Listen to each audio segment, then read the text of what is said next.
Kita mo tong ML content creator na ito? Alam mo bang sa pagtuturo niya sa'yo ng mga strategy sa ML, ang kapalit nun, milyon-milyon ang kinikita niya. Siya si Fuego Gaming. Lagi akong tinatawag na Akay sa comment section.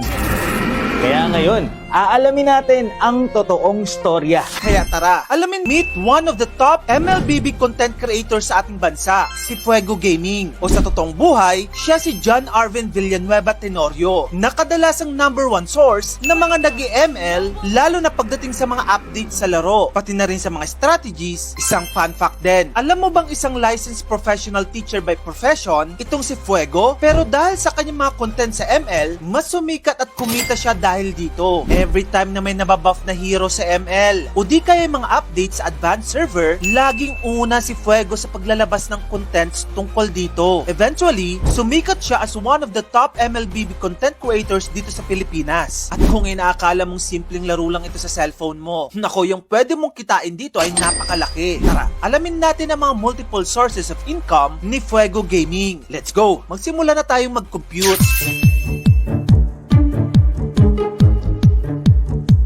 Unahin natin syempre sa level ng kanyang kasikatan ngayon. Sa Facebook, meron na siyang 4.3 million followers. Samantalang sa TikTok naman ay meron na siyang 2.4 million followers and a total of 43 million likes. Oh, diba? Literal na famous sa gaming world. So ngayon, kwantahin naman natin ang kanyang real-time earnings.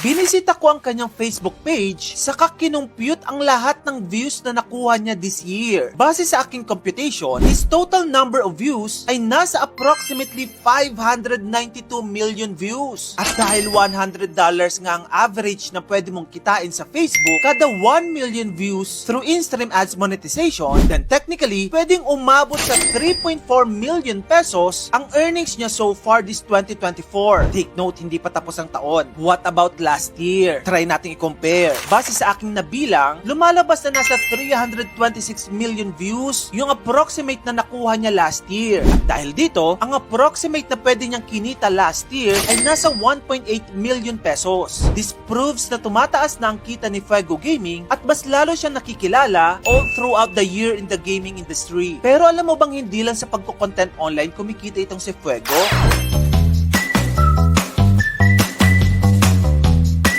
Ang isa sa mga nag-viral na content ni Fuego Gaming ay noong lumipad pa siya sa China para ma-access lamang ang Chinese server ng larong Mobile Legends. Dito natin nalaman na iba pala ang graphics ng ML doon. Mas conservative din ang design ng mga heroes ng ML sa China. Maliban dyan, dahil nga sikat na si Fuego ngayon, mas nagkaroon na siya ng access sa mga interviews with the casters of the game. Pati Munton mismo, yung kumpanyang may-ari ng Mobile Legends, pinadalhan pa siya ng regalo. Pati mga tech companies, nilalapitan na rin si Fuego para i-promote ang kanilang mga produkto. Maliban dyan, meron na rin siyang Meta Quest 3 kung saan super social ng gaming niya in virtual reality. At dahil nga kumikita na siya, naging solid na rin ang kanyang gaming setup. Ho, diba? Bagamat marami nasasabi na walang mapapala sa mga larong Mobile Legends, pinatunayan ng napakaraming pro players, pati na rin si Fuego Gaming na isang content creator na maaari kang kumita at magkaroon ng career dahil sa mga mobile games. Alam mo ba kung paano ginagawa ng mga Tsino ang maalat na itlog ng pugo? Una, nililinis ng mabuti ang mga itlog at pinapakuluan ng humigit kumulang 15 minuto. Pagkatapos nito, nagbibitak-bitak ang mga shell ng kusa at ipinapasa ito sa makina kung saan mga robotic arm na may water jets ang tuluyang nag-aalis ng balat. Kaya ang natitira ay malinis at puting itlog. Pagkatapos nito, mano-manong sinusuri ng mga manggagawa ang bawat itlog at itinatapon ang may sira bago ito isalang sa proseso ng pagmarinade.